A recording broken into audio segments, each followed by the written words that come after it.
Hello बच्चों, कैसे आप सब। स्वागत है आप सबका ज्योग्राफी ऑनलाइन क्लासेस में।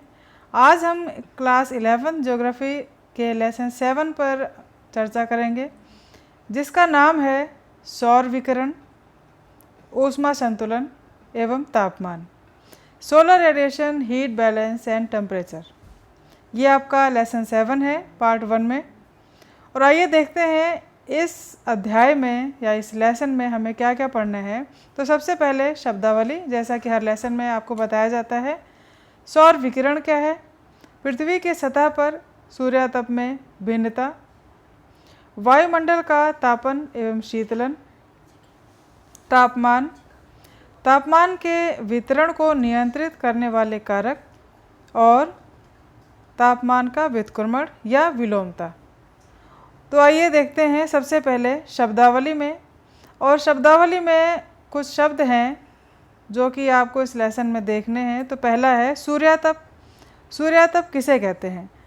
सूर्य से पृथ्वी तक पहुंचने वाली विकिरित ऊर्जा को सूर्यातप कहते हैं।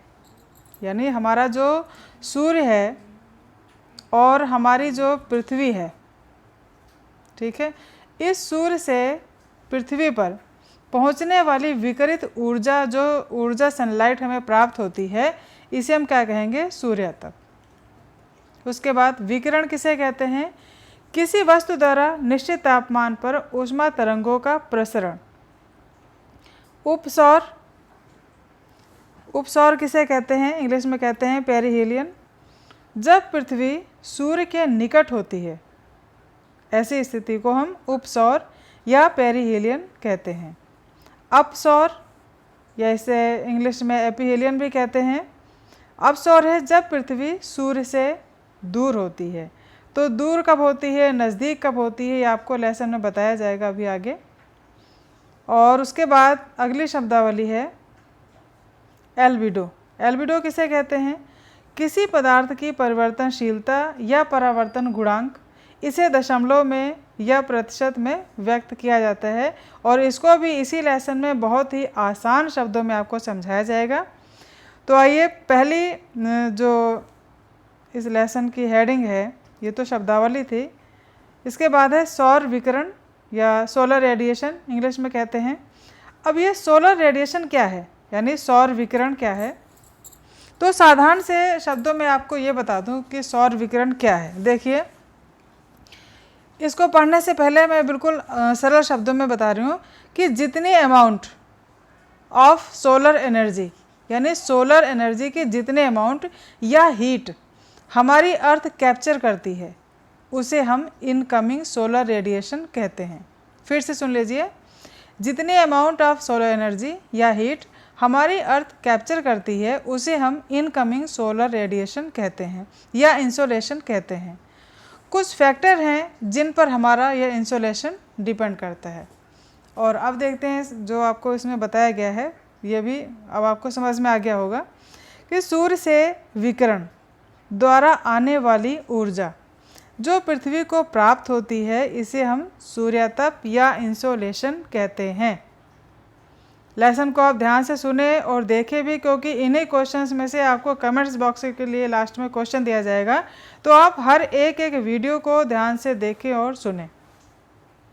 पृथ्वी के धरातल पर 1.94 कैलोरी प्रति वर्ग सेंटीमीटर प्रति मिनट सौर विकिरण की मात्रा प्राप्त होती है।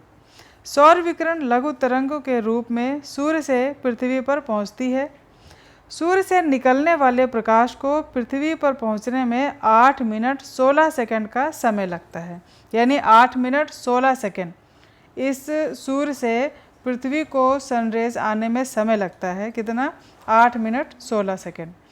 अब हमारी पृथ्वी सूर्य के नज़दीक कब होती है और दूर कब होती है? तो जो हमें सनलाइट प्राप्त होती है, जाहिर सी बात है, अधिक टेम्परेचर हमको पृथ्वी से तभी प्राप्त होगा जब पृथ्वी हमारी सूर्य के नज़दीक होगी। तो ये देखिए, ये हमारी पृथ्वी है और यह है सूर्य। 3 जनवरी जो स्थिति है, 3 जनवरी को हमारी पृथ्वी सूर्य के सबसे नज़दीक होती है। इस जो कंडीशन को हम कहते हैं पेरिहेलियन या हिंदी में कहते हैं उपसौर। तो जब हमारी पृथ्वी सूर्य के अधिक नज़दीक है इस डेट में, तो जाहिर सी बात है कि जब ऐसी स्थिति में सूर्य का प्रकाश पृथ्वी को ज़्यादा मिलेगा 3 जनवरी को। जबकि इसके विपरीत आप देखिए हमारी ये जो अर्थ है इसकी दूरी सूर्य से अधिक है, और यह कंडीशन कब है, यह 4 जुलाई, और इसको इंग्लिश में कहते हैं एपीहेलियन, हिंदी में कहते हैं अपसौर। तो इस स्थिति में पृथ्वी को सूर्य से सनलाइट कम मिलेगी। तो ये थी उपसौर और अपसौर की स्थिति। और इसको जो डिफाइन किया है ट्रिवार्था ने, उनके अनुसार सूर्य से विकिरित होने वाली ऊर्जा जो पृथ्वी को प्राप्त होती है उसे क्या कहते हैं, सूर्यातप। आपको समझ में आ रहा होगा बच्चों थोड़ा थोड़ा। उसके बाद अगली हेडिंग है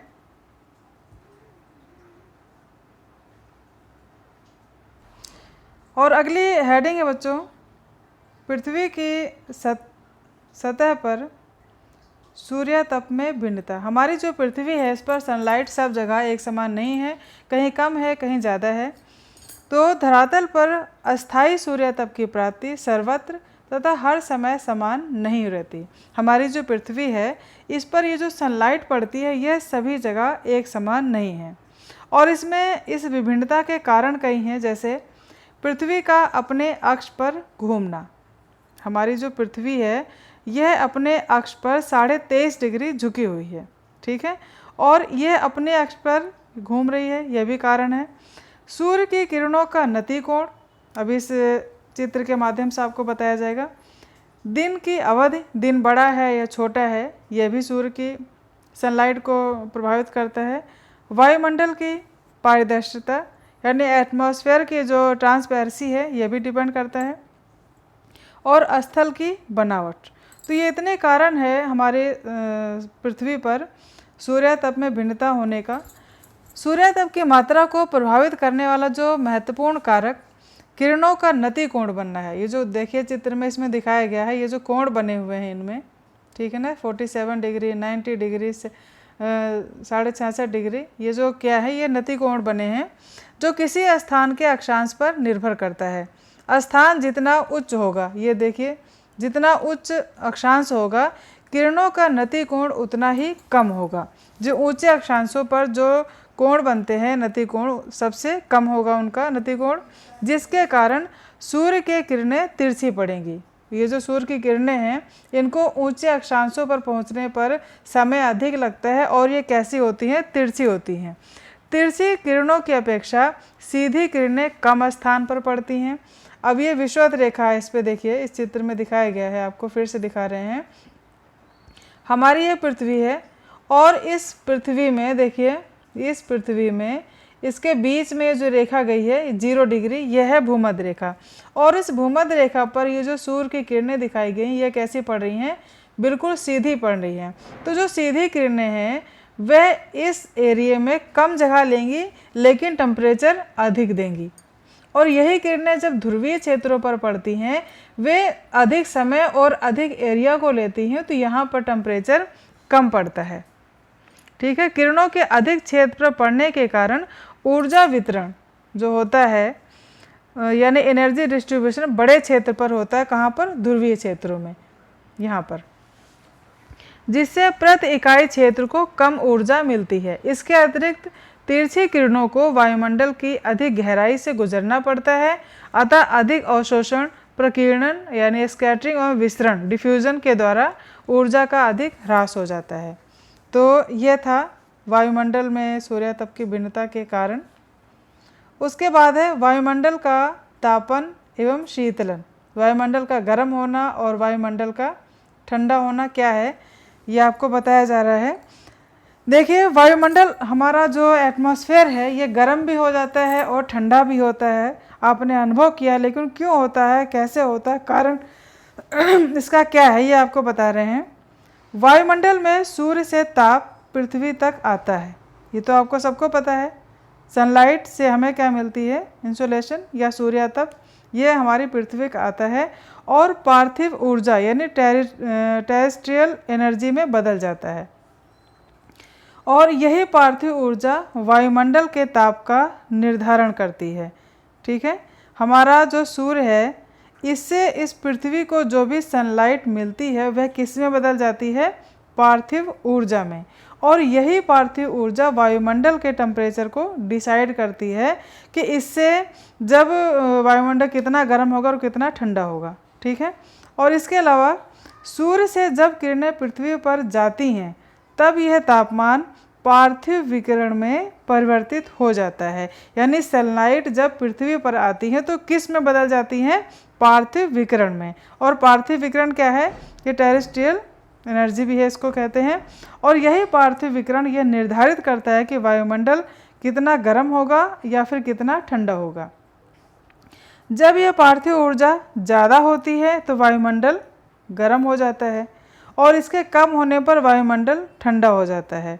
पृथ्वी पर जब किरणें टकराती हैं तब यह किरणें वायुमंडल में वापस भी होती हैं। वायुमंडल के तापमान परिवर्तन के 4 कारण हैं। 4 कारण हमारे वायुमंडल के तापमान को डिसाइड करते हैं। तो पहला कारण कौन सा है, चालन, इसको हम कंडक्शन भी कहते हैं। दूसरा है विकिरण, रेडिएशन इंग्लिश में कहते हैं। तीसरा है संवहन, कन्वेक्शन, और अभिवहन, एडवेक्शन।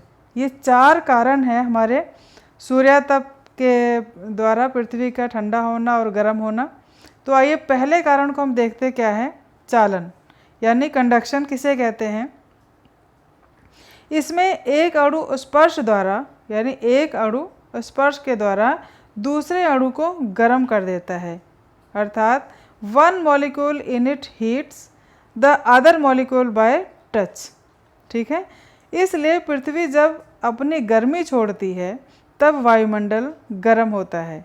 जब धरातल का ताप घटने लगता है तो धरातलीय वायुमंडल का तापमान भी घटने लगता है और इसी को हम क्या कहते हैं, चालन या कंडक्शन। देखिए फिर से आप देखिए, मान लीजिए यह एक अणु है, ठीक है ना, और यह है गर्म, और तो गर्म अणु के स्पर्श से जो दूसरा अणु उसके संपर्क में आएगा, ये सब इसके संपर्क में आने पर ये क्या हो जाएंगे, गर्म हो जाएंगे। और इस विधि को हम क्या कहेंगे, चालन विधि। ठीक है, या इसको कंडक्शन विधि। उसके बाद है विकिरण। क्या है विकिरण, यानी रेडिएशन बिना किसी माध्यम के, इसमें कोई माध्यम नहीं होगा, ना ठोस होगा ना गैस होगा ना और कोई माध्यम होगा। तो बिना किसी माध्यम के एक वस्तु से दूसरी वस्तु में ऊष्मा के स्थानांतरण की प्रक्रिया को विकिरण कहते हैं।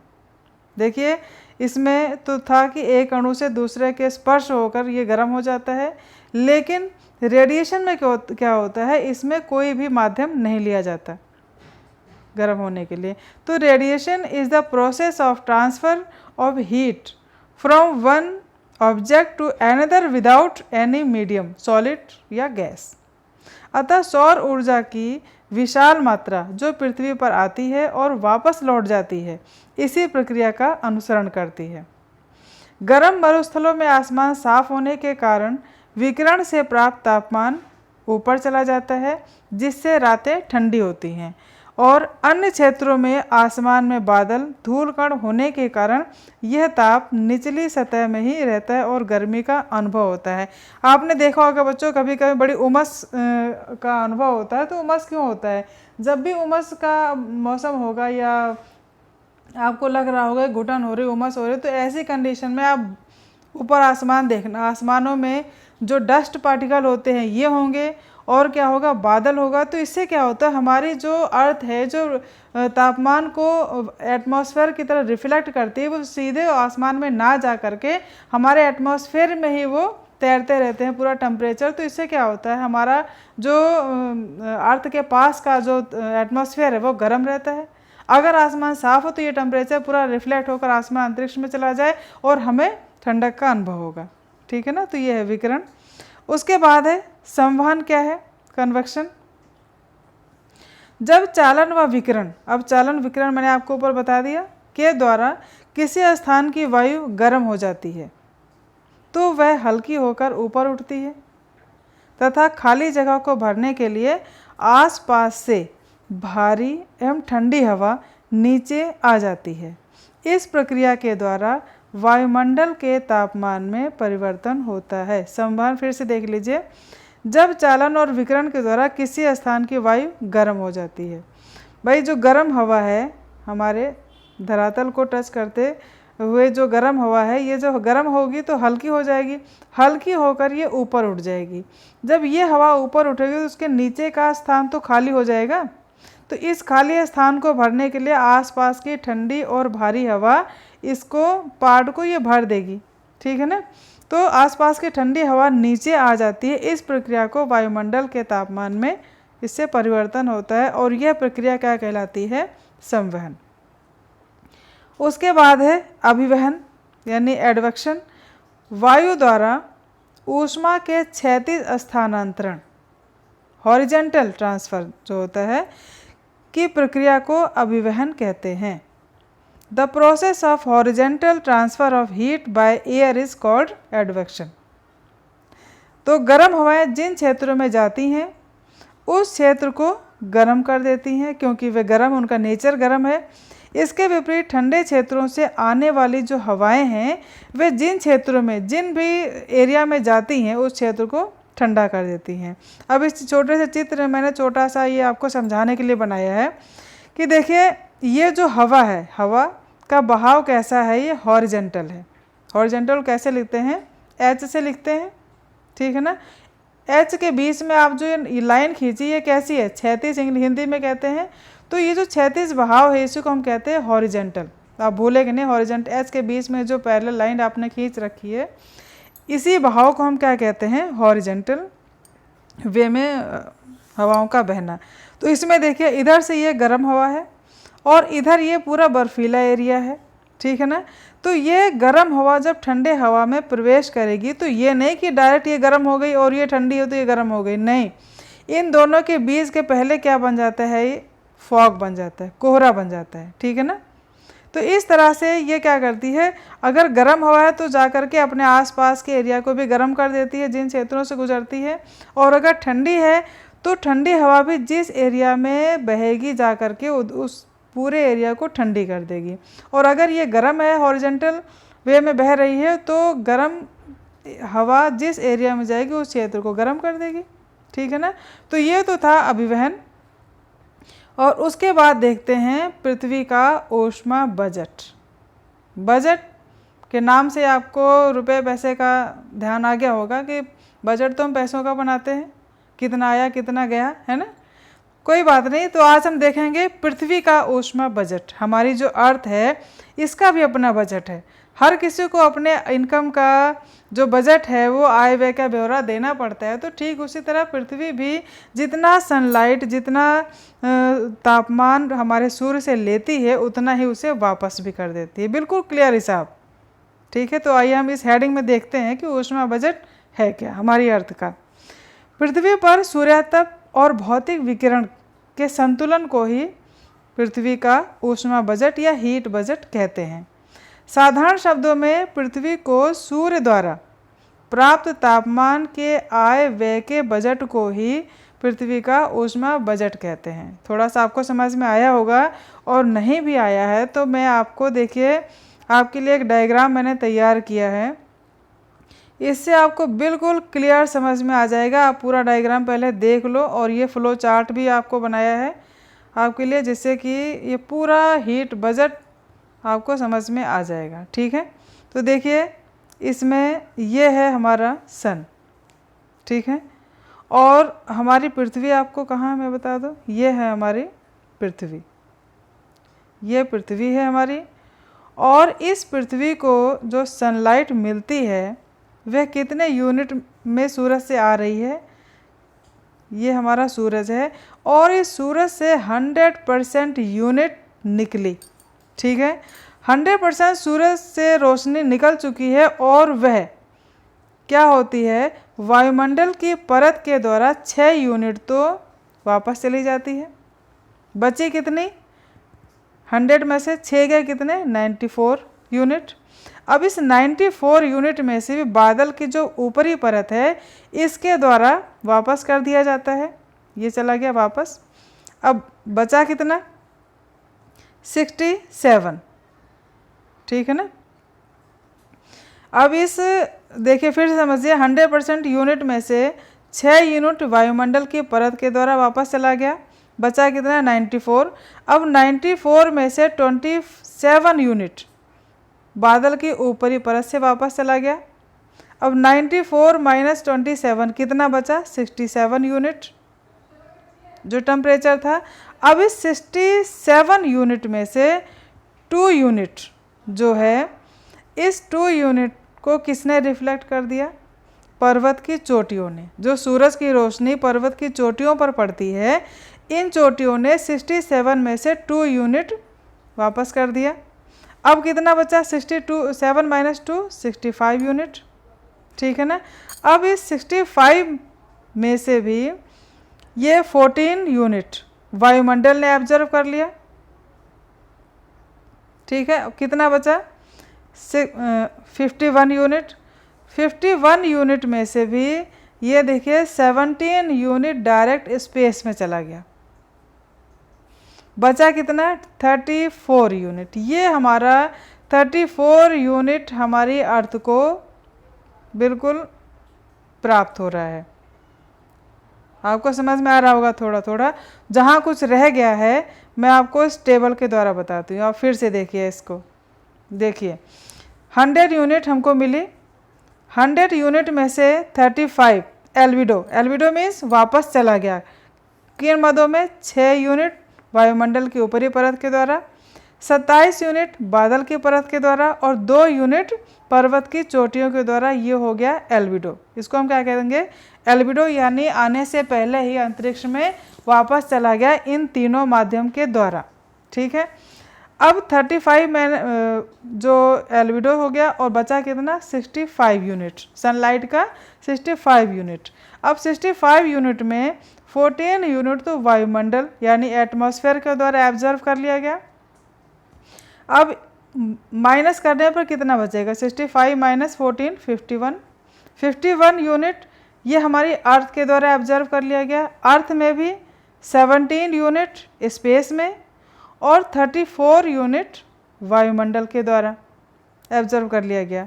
तो ये था हमारा अर्थ का पूरा ये बजट, हीट बजट 100% मिला था। उस 100% को अर्थ ने किन माध्यम से, किस प्रकार से वापस कर दिया, ठीक है। आशा आपको समझ में आ गया होगा। और उसके बाद है पृथ्वी पर तापमान के वितरण को प्रभावित करने वाले कारक। ऐसे कौन कौन से कारक हैं जो कि हमारी इस पृथ्वी के तापमान को प्रभावित करते हैं? तो तापमान के जो वितरण है हमारे यहाँ पर्वत पर, मैदानों पर, पूरे एरिया में किस प्रकार से इनके वितरण को प्रभावित करने वाले कारक कौन कौन से हैं? तो ये पहला कारक है अक्षांश, ठीक है।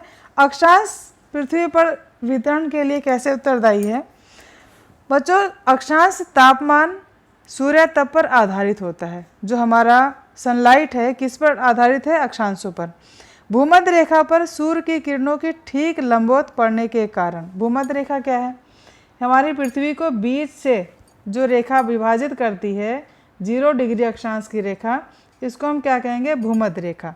तो इस भूमध्य रेखा पर जो सनलाइट है वह सीधी पड़ती है। यहाँ पर दिन रात की समान अवधि, यानी अभी यहाँ पर अगर सनलाइट सीधी पड़ रही है तो दिन और रात दोनों बराबर होने के कारण सर्वाधिक सूर्यतप प्राप्त होता है, यानी सनलाइट इस एरिया में सबसे अधिक मिलेगा, जिस कारण तापमान भी अधिक हो जाता है। सूर्य की उत्तरायण और दक्षिणायन की स्थिति में क्रमशः उत्तरी और दक्षिणी गोलार्ध, यहाँ पर उत्तरी और ये नीचे दक्षिणी गोलार्ध में भूमध्य रेखा से, अब इस भूमध्य रेखा से ध्रुवों की ओर जाने पर उत्तर और नीचे दक्षिण जाने पर क्या होगा? दिन की अवधि अधिक होने पर भी सूर्य की किरणों के अधिक तिरछेपन के कारण सूर्यतप घटता जाता है। तो ये अक्षांश का था। उसके बाद है सागर तल से ऊंचाई किस प्रकार से प्रभावित करती है सनलाइट को? सागर तल से ऊंचाई बढ़ने के साथ तापमान घटता है। जैसे हम समुद्र तल से जैसे ऊंचाई की ओर बढ़ते हैं तो टेम्परेचर क्या होता है? कम होता जाता है। वायुमंडल के निचले भाग में वायु की मोटी परतें हैं। वायुमंडल के निचला भाग कौन सा है? मैंने वायुमंडल के चैप्टर में पढ़ा रखा है, आपको पता है जितनी परतें हैं क्या हैं, कौन सी परत क्या है। तो वायुमंडल के निचले भाग में वायु की परतें मोटी होती हैं जो कि ऊपर जाने पर पतली होती जाती हैं। साथ ही पार्थिव विकिरण का अवशोषण करने वाले, पार्थिव विकिरण जो होता है इनको ऑब्जर्व करने वाले कौन होते हैं? एक तो होते हैं डस्ट के पार्टिकल, एक होता है जो जल वाष्प आपके स्टीम है की मात्रा वायुमंडल के निचले भाग में अधिक होती है तथा ऊंचाई के साथ घटती जाती है, और यही कारण है कि ऊंचे पर्वत पर तापमान कम हो जाता है। तो ये था सागर तल से ऊंचाई। और अगली है सागर से दूरी। सागर से दूरी कैसे प्रभावित करती है तापमान को? तो सागर के समीप आपने देखा, जो भाग सागर के समीप हैं यहाँ पर सागर का समकारी प्रभाव होता है, अर्थात ना वहाँ ज़्यादा गर्मी होती है और ना ज़्यादा ठंडी होती है। यही कारण है कि सागरवर्ती भागों में तापांतर कम होता है, यानी तापमान का अंतर दिन रात का कम होता है, और सागर से दूर जाने पर यह बढ़ता जाता है। उसके बाद है स्थल एवं जल का स्वभाव। स्थल का स्वभाव और जल का स्वभाव दोनों का अलग अलग होता है। स्थलीय भाग क्या होते हैं? जलीय भाग की अपेक्षा जल्दी गर्म और जल्दी ठंडे हो जाते हैं। इसी कारण से स्थल तथा जल पर सूर्यातप की समान मात्रा मिलने पर भी स्थल का तापमान जल से अधिक हो जाता है। फिर है प्रचलित पवन। ये जो पवनें हैं हमारे स्थलीय पवनें या फिर स्थानीय पवनें जो होती हैं, इनका भी बहुत अहम योगदान है। तो जो निचले अक्षांशों से उच्च अक्षांशों से, ये निचला अक्षांश कौन सा है? ये जो अक्षांश है, इन अक्षांशों से जब हम ऊपरी अक्षांशों की ओर जाते हैं, की ओर चलने वाली हवाएं अधिक, जो हवाएं हैं तापमान अधिक, और ऊंचे शिखरों से निचले अक्षांशों की ओर आने वाली हवाएं तापमान कम कर देती हैं। मैंने आपको बताया कि हमारी जो पृथ्वी है, इस पृथ्वी के मध्य से जो भूमध्य रेखा है, इस भूमध्य रेखा के आसपास से जो हवाएं उत्तरी ध्रुव की ओर चलेंगी, तो ये हवाएं कैसी होंगी? गर्म होगी, क्योंकि सनलाइट यहाँ डायरेक्ट पड़ती है। तो ये हवाएं ऊपरी भाग की ओर जाएंगी तो गर्म हवाएं लेके जाएंगी, और उत्तरी भागों से जो दक्षिणी भागों और भूमध्य रेखा की ओर जो आएंगी, वे कैसी होंगी? ठंडी हवाएं होंगी। तो ये क्या करेंगी? तापमान को कम कर देंगी। सागरीय भागों से स्थलीय भागों की ओर चलने वाली हवाओं के समकारी प्रभाव के कारण तापांतर कम हो जाता है, और पर्वतों के ऊपरी भाग से आने वाली हवाएं घाटियों में तापमान कम कर देती हैं। ये प्रचलित हवाओं का प्रभाव है जो कि तापमान को प्रभावित करती हैं। उसके बाद है सागरीय धाराएं। ये जो सागरीय धाराएं होती हैं समुद्र की, ये भी टेम्परेचर को प्रभावित करती हैं। कैसे? जैसे मान लीजिए गर्म अक्षांशों से चलने वाली गर्म धाराएं, जो गर्म अक्षांश हैं, इस एरिया में जितने भी गर्म धाराएं हैं जल की, वह शीतोष्ण और शीत कटिबंध में तटीय भागों में औसत से अधिक तापमान कर देती है, यानी एवरेज से ज़्यादा टेम्परेचर वो बढ़ा देती हैं। For example gulf stream Europe के उत्तर पश्चिमी भाग तथा क्यूरोशियो, ठीक है ना। गल्फ स्ट्रीम देखिए, जो गल्फ स्ट्रीम है ये आपका जो इधर हो जाता है अमेरिका है, उत्तरी अमेरिका, और ये ठीक है ना, और ये इधर फिर दक्षिणी अमेरिका, और इधर का जो यूरोप पार्ट है, यहाँ से चलने वाली ये जो गर्म गल्फ स्ट्रीम की धारा है, तो इस एरिया में जितने इसके कवर एरिया को करेगी उतने ही भागों का वहाँ का टेम्परेचर वो बढ़ा देगी। जो गर्म धारा है गल्फ स्ट्रीम है, यह यूरोप के उत्तर पश्चिमी एरिया को, और इधर इस एरिया में जो जापान है, ठीक है ना, जो एशियाई भागों की ओर जापान का जो है, यहाँ पर क्यूरोशियो जापान और उत्तरी अमेरिका के पश्चिमी तट पर अधिक ऊष्मा लाती है, जबकि लेब्राडोर, पेरू और कैलिफोर्निया धाराएं ठंडी होने के कारण प्रभावित क्षेत्रों में तापमान कम कर देती हैं। गर्म तथा ठंडी धाराएं किसी स्थान पर मिलने पर कोहरा उत्पन्न कर देती हैं। तो ये था तापमान को प्रभावित करने वाले कौन कौन से कारक हैं। उसके बाद है तापमान का व्युत्क्रमण या तापमान की विलोमता। तापमान की विलोमता क्या है? आपने सामान्यतः अक्सर देखा होगा बच्चों कि जैसे जैसे हम ऊंचाई की ओर बढ़ते हैं तो क्या होता है, उसमें टेम्परेचर कम होता जाता है। लेकिन कुछ परिस्थितियां ऐसी होती हैं जिसकी वजह से टेम्परेचर कभी कभी ऊंचाई की ओर जाने पर यह बढ़ता जाता है। तो जब टेम्परेचर ऊपर जाने पर यह घटने की बजाय, ठीक है ना, घटने की बजाय ये बढ़ने लगता है, तो इसको हम क्या कहेंगे? तापमान की विलोमता। और यही कारण है कि आपने इसमें कुछ विलोमता जो होती है इसके भी कई कारण हैं, फिर भी आइए देखते हैं क्या है। क्षोभ मंडल में सामान्य रूप से ऊंचाई के साथ तापमान कम पाया जाता है। ये जनरली आपने देखा है, जैसे जैसे हम पहाड़ों की ओर जाते हैं तो टेम्परेचर कम होता जाता है, लेकिन कभी कभी विशेष परिस्थितियों में ऊंचाई पर तापमान अधिक पाया जाता है और यही तापमान विलोमता या तापमान व्युत्क्रमण कहलाता है। त्रिवार्था के अनुसार ऐसी परिस्थिति जब धरातल के निकट वायुमंडल अधिक ठंडा हो और उसके ऊपर गर्म वायु स्थित हो, इसे तापमान का व्युत्क्रमण कहते हैं। ये था तापमान का व्युत्क्रमण। तो ऐसा क्यों होता है? ऐसी कौन सी परिस्थितियां हैं जिनकी वजह से ऐसी स्थिति उत्पन्न होती है? तो इसके लिए जो मुख्य कारण है वो मैंने नोट किए हैं। पहला है शीतकालीन लंबी रातें, यानी सर्दियों की जो लंबी रातें हैं इसके लिए उत्तरदायी हैं। रात्रि के समय वायुमंडल से तापमान का विकिरण होता है। हमारी अर्थ जो टेम्परेचर दिन में ले लेती है सूर्य के द्वारा, वह रात्रि में विकिरित कर देती है, उसका परावर्तन करती है और धीरे धीरे वायुमंडल हमारा ठंडा होता रहता है। रात जितनी लंबी होगी विकिरण भी उतना अधिक होगा। आपने देखा सर्दियों में रातें लंबी होती हैं तो रात्रि के अंतिम प्रहर में पृथ्वी तल का तापमान वायुमंडल की अपेक्षा कम हो जाता है। ठीक है, हमारी जो पृथ्वी है इसका टेम्परेचर कम हो जाता है जबकि वायुमंडल का अधिक हो जाता है। इस प्रकार ऊपरी वायुमंडल में ताप अधिक और धरातल के निकटवर्ती भाग में तापमान कम हो जाता है और यह स्थिति उत्पन्न हो जाती है। दूसरा है स्वच्छ वायुमंडल। स्वच्छ वायुमंडल यानी साफ आसमान जब होता है तो आपने देखा रात के समय जब आकाश अपेक्षाकृत अधिक साफ होता है, यानी कोई बादल नहीं होता, कुछ नहीं होता है, तो धरातल से जो विकिरित तापमान है, जो टेम्परेचर धरातल परावर्तित करता है, वह उसको रोक नहीं पाता। क्यों? क्योंकि आसमान बिल्कुल साफ है, न धूल कण है, न बादल है, तो कुछ भी नहीं, जितना टेम्परेचर निकल रहा है वो डायरेक्ट स्पेस में पहुंच रहा है, वायुमंडल में पहुंच रहा है, जिससे विकिरित ताप शीघ्र ही वायुमंडल में नष्ट हो जाता है। इस प्रकार लगातार विकिरण से धरातल हमारा ठंडा हो जाता है, जबकि वायुमंडल के ऊंचे भागों में तापमान अधिक पाया जाता है स्वच्छ वायुमंडल से। तीसरा कारण इसका क्या है? शांत वायु। वायु अगर शांत है तब भी यह स्थिति पैदा हो जाती है। जैसे जिन क्षेत्रों में रात को वायु शांत होगी, यानी रात में जब हवा बिल्कुल शांत होगी, कोई मूवमेंट नहीं होगा, वहाँ धरातल से तापमान के विकिरण की प्रक्रिया, जो धरातल से टेम्परेचर निकलता है, इसकी प्रक्रिया लगातार होने के कारण धरातल हमारा शीघ्र ठंडा हो जाता है और धरातल के निकटवर्ती भाग में वायु की परतें भी शीतल हो जाती हैं या ठंडी हो जाती हैं।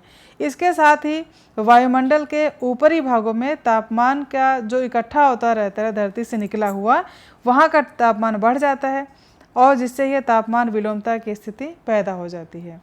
और इसका अंतिम कारण है हिमाच्छादित धरातल, यानी बर्फ से ढका हुआ जो धरातल है, यह भी इसका कारण है। जैसे जो शीत प्रधान यानी जो ठंडे क्षेत्र हैं, इनमें क्या होता है, बर्फ जमी रहती है, वहाँ धरातल पर निम्न तापमान पाए जाते हैं, क्योंकि जो बर्फ है सूर्य की किरणों को शीघ्र ही परावर्तित कर देती है।